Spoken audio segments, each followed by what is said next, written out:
Hello students, good morning. हम लोग electrochemistry में लास्ट टर्म पे क्वालिटेटिव इलेक्ट्रोलिसिस के बारे में स्टडी किया था। और क्वालिटेटिव इलेक्ट्रोलिसिस में कई इलेक्ट्रोलाइटिक कंपाउंड्स का कैथोड और एनोड पे क्या प्रोडक्ट फॉर्म होता है उसकी हम लोगों ने स्टडी किया था। आज उसके बाद हम लोग उसका बी पार्ट क्वांटिटेटिव इलेक्ट्रोलिसिस के बारे में हम लोग स्टडी करने जा रहे हैं। क्वांटिटेटिव इलेक्ट्रोलिसिस को हम फैराडेज लॉज ऑफ इलेक्ट्रोलिसिस के नाम से भी जानते हैं। Faraday's laws of electrolysis. तो यहाँ पे फैराडे ने दो लॉज दिए हैं और उन दो लॉज की हेल्प से हम लोग डिफरेंट वैरायटी के न्यूमेरिकल्स हम लोग सॉल्व करते हैं। तो फर्स्ट हमारा लॉ है Faraday's first law of electrolysis, या सिर्फ हम लोग इसको यहाँ पे फर्स्ट लॉ बोलते हैं क्योंकि हेडिंग हमने बोल दिया है, otherwise it is known as Faraday's first law of electrolysis. इन्होंने क्या बताया फर्स्ट लॉ में कि अगर किसी भी इलेक्ट्रोलाइटिक सॉल्यूशन में हम चार्ज पास करते हैं तो कैटायन कैथोड पे लिबरेट होते हैं और एनायन एनोड पे लिबरेट होते हैं। तो जो भी कैथोड या एनोड पे जो प्रोडक्ट लिबरेट हो रहा है, ऑब्टेन हो रहा है, वो या उसका जो मास है वो उसमें पास किए गए चार्ज के डायरेक्टली प्रोपोर्शनल होता है। इलेक्ट्रोलाइटिक सॉल्यूशन में जो भी हमने चार्ज पास किया है और इलेक्ट्रोड पे जो मास लिबरेट हुआ है उस मास या वेट और पास्ड चार्ज में आपस में डायरेक्टली प्रोपोर्शनल का रिलेशन होता है। स्टेटमेंट के फॉर्म में अगर हम बोलना चाहें तो it states that the amount of any substance deposited और लिबरेटेड ऑन इलेक्ट्रोड, किसी भी इलेक्ट्रोड पे जो भी सब्सटेंस डिपॉजिट हो रहा है या लिबरेट हो रहा है, जनरली मेटल डिपॉजिट होती है और कोई गैस बनती है वो लिबरेट होती है। तो हम लोग चाहे लिबरेट बोलें चाहे डिपॉजिट बोलें, the amount of any substance deposited और liberated at an electrode is directly proportional to the quantity of charge या electricity passing through the electrolytic cell या इलेक्ट्रोलाइटिक सोल्यूशन।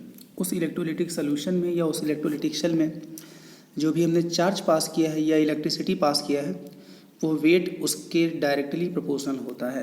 इलेक्ट्रिसिटी का मतलब होता है चार्ज, ना कि करंट। यहाँ पे इलेक्ट्रिसिटी का मतलब आपको चार्ज से समझना है, ना कि इलेक्ट्रिसिटी से। तो इनके स्टेटमेंट के अकॉर्डिंग हम मैथमेटिकल लिख सकते हैं W proportional to Q। W क्या है? वो वेट जो इलेक्ट्रोड पर लिबरेट हुआ है, डिपॉजिट हुआ है, ग्राम में होना चाहिए। Amount of substance deposited by passing Q coulomb of charge, और Q क्या है? Q उसमें पास किया गया चार्ज है। प्रोपोर्शनल का साइन हटाते हैं तो यहाँ पे एक कांस्टेंट टर्म हमको यूज करना पड़ता है, W is equals to Z into Q. ठीक, W is equals to Z into Q.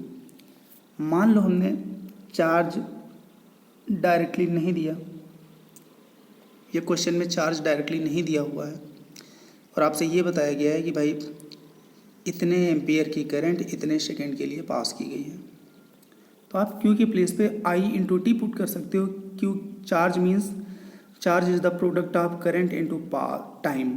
Time second में होना चाहिए, करंट एम्पियर में होनी चाहिए, और चार्ज किस में हो जाएगा? कूलम में हो जाएगा। ठीक है, तो उस केस में W is equal to Z into I into T हो जाएगा। जेड यहाँ पे एक कांस्टेंट है जिसका नाम है यहाँ पे electrochemical equivalent weight of substance. Electrochemical equivalent weight of substance, ये हर सब्सटेंस के लिए बच्चों, हर मेटल के लिए, हर एलिमेंट के लिए इसकी वैल्यू क्या होती है? डिफरेंट होती है। तो या तो क्वेश्चन में दिया जाएगा, और क्वेश्चन में नहीं दिया है तो उसको भी कैलकुलेट करने का मैं आपको भी एक मेथड बताऊंगा, उससे हम इसको फाइंड कर लेते हैं। अगर क्वेश्चन में नहीं दिया गया है तो आई क्या है? करंट इन एम्पियर, और टाइम टी क्या है? Time in second. टाइम अगर मिनट में है उसको आप सेकेंड में कन्वर्ट करोगे, आवर में है तो भी सेकंड में, यहाँ पे टाइम सेकंड में होगा। करंट यहाँ पे किसी भी यूनिट में हो, लेकिन इसमें हमें किस में रखना है? एम्पियर में ही रखना है। क्लियर? तब जो वेट आएगा, वेट किस में आएगा? ग्राम में आएगा। और अगर वेट दिया है बाकी कोई अननोन है तो आप उसको इस मेथड से फाइंड कर लोगे। वेट ग्राम में रखोगे, टाइम सेकंड में रखोगे, करंट एम्पियर में आ जाएगी, या वेट ग्राम में रखोगे, करंट एम्पियर में रखोगे, टाइम सेकेंड में आ जाएगा। सेकेंड को आप मिनट आवर में कन्वर्ट कर सकते हो, या कुछ भी नहीं, आपसे जेड पूछा गया तो Z W upon I T is to Z हो जाएगा। यह जेड का एक डायरेक्टली फार्मूला है यहाँ पे, जेड इज टू किसी भी सब्सटेंस का Z E upon 96500। What is E? E is the equivalent weight of that substance. उस सब्सटेंस का हम इक्विवेलेंट वेट कहेंगे। इक्विवेलेंट वेट कैलकुलेट करने के आपको जितने भी मेथड प्रीवियस मेथड पता उनमें से कोई मेथड आप अप्लाई करके उस सब्सटेंस का आप इक्विवेलेंट वेट फाइंड कर सकते हो यहाँ पे, ठीक है। जितने भी आपको मेथड बताए गए उसमें से कोई भी मेथड आप यूज करके इक्विवेलेंट वेट आप फाइंड कर सकते हो।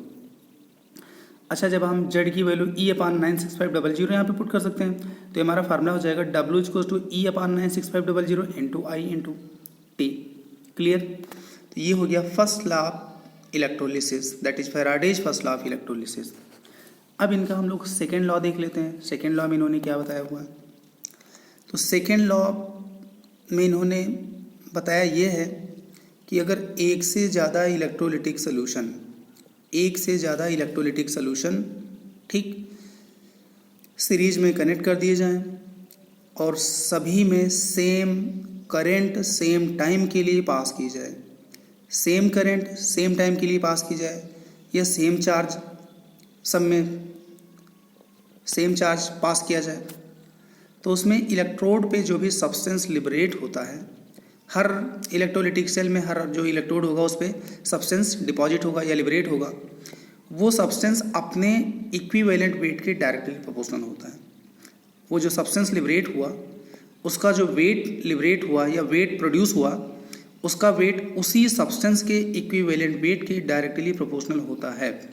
कब? जब एक से ज़्यादा इलेक्ट्रोलिटिक सेल सीरीज में कनेक्ट कर दिए जाएं और चार्ज सब में सेम पास हो। सीरीज का मतलब ही हुआ कि चार्ज सब में सेम पास हो रहा है, ठीक।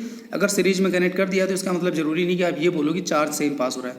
सीरीज में कनेक्ट है, सेम टाइम के लिए पास करेंगे, सब में चार्ज सेम पास हो।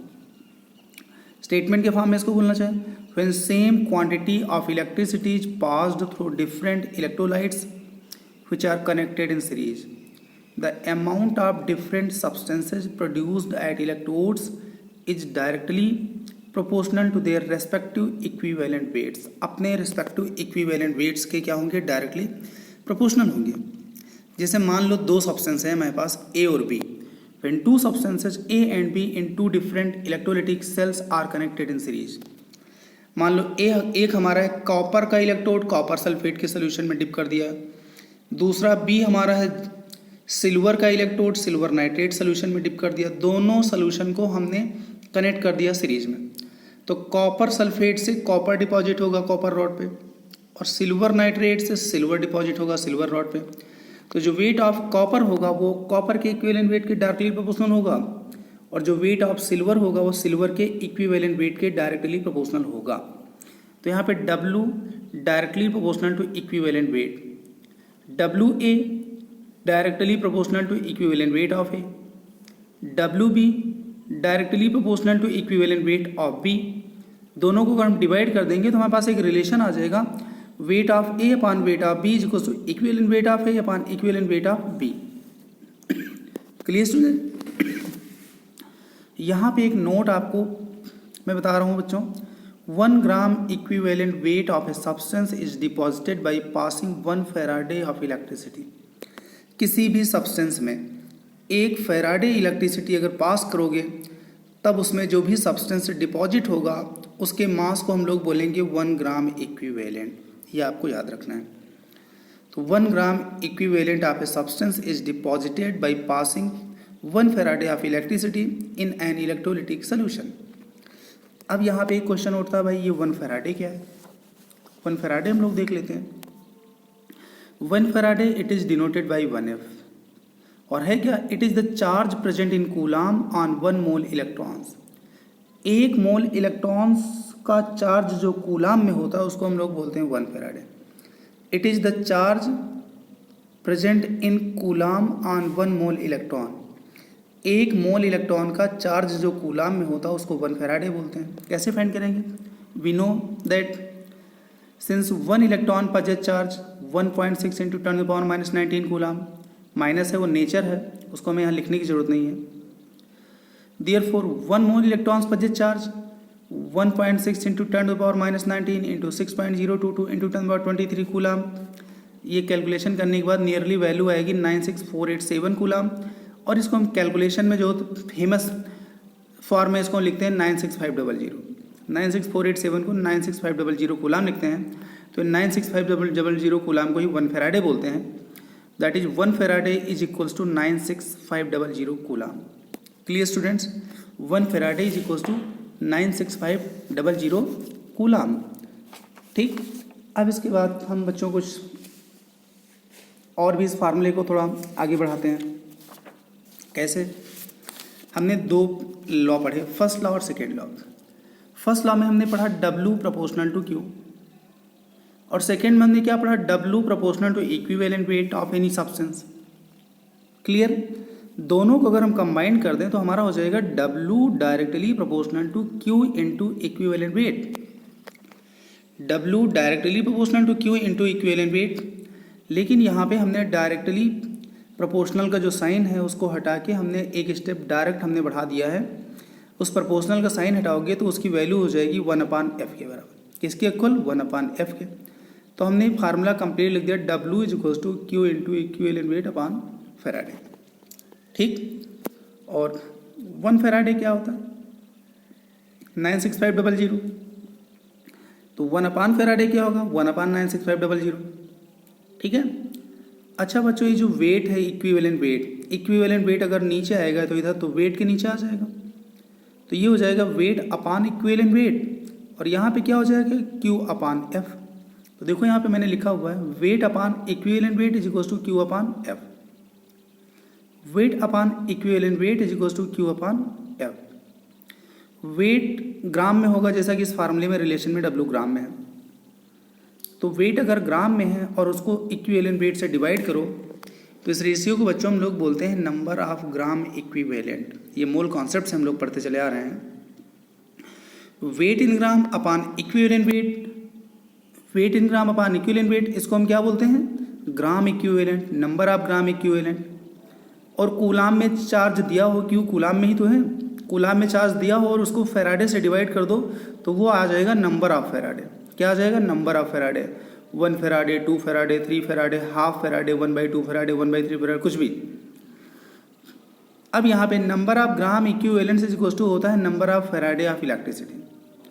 नंबर ऑफ ग्राम इक्विवेलेंट्स क्या होता है? Number of Faraday of electricity.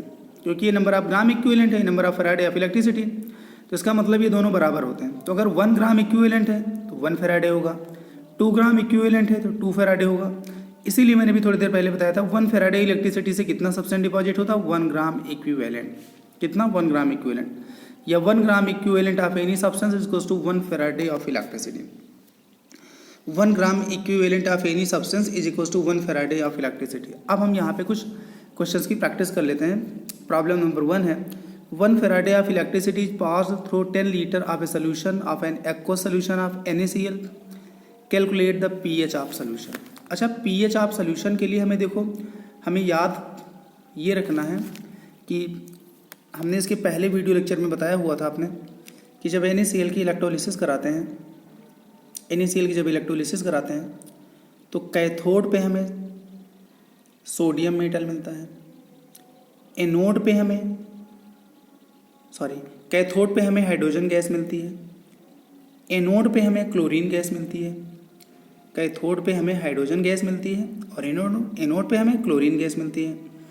बाकी क्या बचा रहता है सोल्यूशन में? NaOH। तो NaOH की वजह से सोल्यूशन बेसिक होता है। क्या होता है? बेसिक।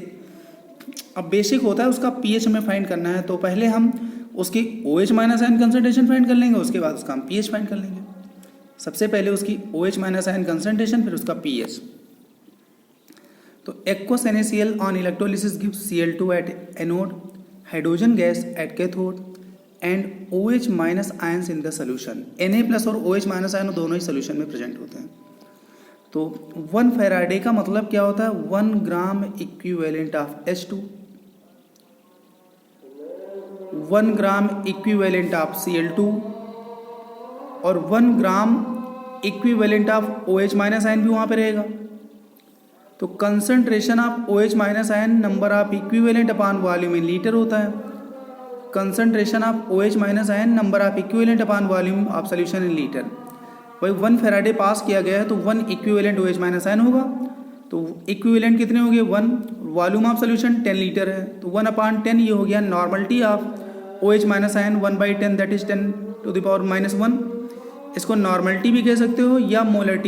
10⁻⁻⁻⁻⁻⁻⁻⁻⁻⁻⁻⁻⁻⁻⁻⁻⁻⁻⁻⁻⁻⁻⁻⁻⁻⁻⁻⁻⁻⁻⁻⁻⁻⁻⁻⁻⁻⁻⁻⁻⁻⁻⁻⁻⁻⁻⁻⁻⁻⁻⁻⁻⁻⁻⁻⁻⁻⁻⁻⁻⁻⁻⁻⁻⁻⁻⁻⁻⁻⁻⁻⁻⁻⁻⁻⁻ और इसी को हम लोग बोलते हैं OH माइनस आयन कंसंट्रेशन। तो OH माइनस आयन कंसंट्रेशन कितनी हो गई 10⁻⁻1। यहाँ से POH is to minus log base 10 OH minus ion concentration. OH minus ion concentration की वैल्यू है 10⁻⁻1। -1 स्टार्टिंग में आ जाएगा, माइनस माइनस प्लस हो जाएगा। तो 1 इंटू लॉग 10, लॉग 10 की वैल्यू 1 होती है। 1 इंटू लॉग 10 की वैल्यू 1 होती है। 1 इंटू 1 क्या हो जाएगा 1 हो जाएगा। तो POH 1 हो गया। pH is to 14 - 1 that is 13। तो सोल्यूशन का pH कितना आ गया 13 आ गया। और सोल्यूशन एल्कलाइन होगा क्यों, क्योंकि वहाँ पे NaOH प्रेजेंट होगा। क्लियर। प्रॉब्लम नंबर 2 है, a current strength of 96.5 ampere is passed for 10 second through 1 litre of solution of 0.1 m aqueous copper sulphate, find the pH of solution. सबसे पहले बच्चों कॉपर सल्फेट का जो एक्वस सोल्यूशन है उसकी electrolysis से वहाँ पे क्या रहता है ये हमें देखना है, ये हमें पता होना चाहिए। इसीलिए हमने सबसे पहले आपको इलेक्ट्रोलिसिस प्रोडक्ट बताए थे। तो आप सही से तैयार कर लेना, नहीं तो फिर ये क्वेश्चन हो नहीं पाएंगे। Aqueous solution of copper sulphate on electrolysis gives copper at cathode, O2 at anode and H+ ion in the solution. और सोल्यूशन में क्या प्रेजेंट होता है H+ आयन। तो हमें concentration of H+ ion find कर लें, उसके बाद pH आ जाएगा। तो number of equivalent of current, सबसे पहले तो हम ये देख लेते हैं करंट कितनी इक्विवेलेंट भेजी गई है। तो करंट 96.5 एम्पियर भेजी गई कितने सेकंड के लिए 10 सेकंड के लिए। तो Q इज टू IT, तो ये Q is to I into T, ये Q हो गया। और Q अपान फेराडे क्या होता है नंबर ऑफ इक्विवेलेंट या number of Faraday. Number of Faraday का मतलब नंबर ऑफ इक्विवेलेंट। तो नंबर ऑफ फेराडे हो गया और नंबर ऑफ इक्विवेलेंट भी यही हो गया। तो 0.01 इक्विवेलेंट हो गया, या इसको 10⁻⁻2 बोलते हैं। तो 10⁻⁻2 इक्विवेलेंट आपने करंट भेजा है। तो 10⁻⁻2 इक्विवेलेंट करंट भेजा, तो 10⁻⁻2 इक्विवेलेंट कॉपर प्रोड्यूस होगा। 10⁻⁻2 इक्विवेलेंट ऑफ O2 रिलीज होगी। 10⁻⁻2 इक्विवेलेंट ऑफ H+ आयन भी सोल्यूशन में रहेगा। Clear. 10⁻⁻2 equivalent of H+ solution में रहेगा। और ये सब कितने चार्ज से 10⁻⁻2 फेराडे से। तो कंसंट्रेशन ऑफ H+ कितना हो गया 10⁻⁻2 इक्विवेलेंट, लेकिन कितने लीटर में 1 लीटर में। कंसंट्रेशन ऑफ H+ आयन हमेशा होता है number of equivalent upon volume in litre. Number of equivalent 10⁻⁻2 आ गई, वॉल्यूम इन लीटर 1 आ गया। इसका रेशियो 10⁻⁻2 नॉर्मल या मोलर। तो कंसंट्रेशन ऑफ H+ 10⁻⁻2 आ गई। यहाँ से pH आप एक स्टेप में फाइंड कर सकते हो। pH is to minus log base 10 concentration of H+ ion, जो कि वैल्यू है 10⁻⁻2। -2 स्टार्टिंग में आएगा, माइनस माइनस प्लस हो जाएगा। 2 लॉग 10 की वैल्यू 1 है, 2 इंटू 1 दैट इज 2। ये pH हो गया 2। क्वेश्चन नंबर बच्चों नेक्स्ट है, a solution of copper sulphate is electrolyse for 10 minutes with current of 1.5 ampere. Find the mass of copper deposited at cathode, atomic mass of copper 63 ग्राम पर मोल। बच्चों ये बहुत easy है, किसी भी ट्रिक से आप फाइंड कर सकते हो। सबसे पहले तो हमने ये फाइंड कर लिया कि कितना चार्ज पास किया गया है। तो pass charge Q is to I into T। I 1.5 है 10 मिनट के लिए, 10 मिनट को सेकेंड में कन्वर्ट कर लोगे, ये 900 कूलाम आ गया चार्ज, 900 कूलाम आ गया। अब कॉपर डिपॉजिट कैथोड पे कैसे होता है, कॉपर 2++2 इलेक्ट्रॉन कॉपर में कन्वर्ट होता है। अब यहाँ पे कॉपर आयन अगर आप 1 मोल बोलोगे तो इलेक्ट्रॉन्स को 2 मोल बोलना पड़ेगा, और कॉपर को भी यहाँ पे 1 मोल बोलोगे तो सबको आपको मोल के टर्म में बोलना पड़ेगा। तो हम लोग इस तरह बोल सकते हैं 2 moles electron required for 1 mole copper. 2 moles electron से 1 मोल कॉपर डिपॉजिट होता है कैथोड पे, और 1 मोल का मास कितना होता है 63 ग्राम। 1 मोल का मास कितना होता है 63 ग्राम। और 2 मोल्स इलेक्ट्रॉन का चार्ज कितना होता है 2 फेराडे। 1 मोल इलेक्ट्रॉन का चार्ज 1 फेराडे, 2 मोल इलेक्ट्रॉन का चार्ज 2 फेराडे, और 2 फेराडे की कूलाम में वैल्यू 2 × 96500 कूलाम। तो कहने का मतलब इतने कूलाम से कॉपर कितना डिपॉजिट होगा 63 ग्राम। इतने कूलाम से कॉपर कितना डिपॉजिट होगा 63 ग्राम। और आपको कितना दिया गया 900 कूलाम। तो आप लिख लो this coulomb charge gives copper 63 gram, therefore 900 coulomb will give copper 63/2 × 96500 × 900। Solve करने पे आंसर आ गया 0.2938 ग्राम कॉपर डिपॉजिट हो जाएगा। Clear students. तो आप इस तरह भी आप क्वेश्चन को सॉल्व कर सकते हो, कोई दिक्कत नहीं। अगला जो नंबर नेक्स्ट प्रॉब्लम है वो भी हम लोग देख लेते हैं। नेक्स्ट प्रॉब्लम बच्चों है what is the volume of O2 liberated at A node eight STP in the electrolysis of CdSO4 solution when a current of 2 ampere is passed for 8 minute. तो बच्चों अब O2 लिबरेट हो रही है, इसका मतलब वहाँ पे वाटर का वहाँ पे ऑक्सीडेशन हो रहा होगा। सबसे पहले हम नंबर ऑफ फैराडे जो पास किया गया उसको हम फाइंड कर लेते हैं। नंबर ऑफ फैराडे क्या होता है? Q अपान F, और Q इक्वल्स टू क्या होता है? IT upon F। तो Q की प्लेस पे 2 एम्पियर है, 8 मिनट है, इंटू 60 से मल्टीप्लाई कर देंगे तो आंसर आ जाएगा 0.001 फैराडे चार्ज आ जाएगा। ठीक है, फैराडे में। अब देखो यहाँ पे 2H2O water, O2 gas plus 4H plus 4 electron. 4 electron का मतलब होता है 4 मोल इलेक्ट्रॉन, और 1 O2 का मतलब होता है 1 मोल O2। ठीक, तो 1 मोल O2 के लिए कितना चार्ज रिक्वायर्ड है? 4 मोल इलेक्ट्रॉन का मतलब 4 फैराडे। या हम कह सकते हैं कि 4 Faraday electricity required for liberation of 1 mole O2 and the volume of 1 mole of O2 at STP is 22.4 litre. तो हम ये कह सकते हैं कि 4 mole electrons that is 4 Faraday, ये 1 मोल O2 लिबरेट करते हैं, उसका वॉल्यूम 22.4 लीटर STP पर होता है। ये हम कह सकते हैं 4 फैराडे से 22.4 लीटर O2 मिलती है। और आपने कितना पास किया है? 0.001 फैराडे। आप लिख लो 4 फैराडे प्रोड्यूस हो जो टू 22.4 लीटर, 0.001 फैराडे से कितना मिलेगा? 22.4 अपान 4 इंटू 0.001। आंसर आपका आ गया 0.056 लीटर आ गया। ठीक है, क्वेश्चन नंबर नेक्स्ट बच्चों, what weight of nickel is plated out in electrolysis of aqueous nickel sulfate solution that it takes place to deposit 2 gram of silver in a silver colorimeter that is arranged in series with nickel sulfate electrolytic cell. A means atomic mass, silver का 107.8, निकल का 58.7 AMU दिया गया है। अब आप series में connect किए गए हैं, तो सीरीज में कनेक्ट किए गए हैं तो फैराडे का सेकेंड लॉ अप्लाई करेंगे।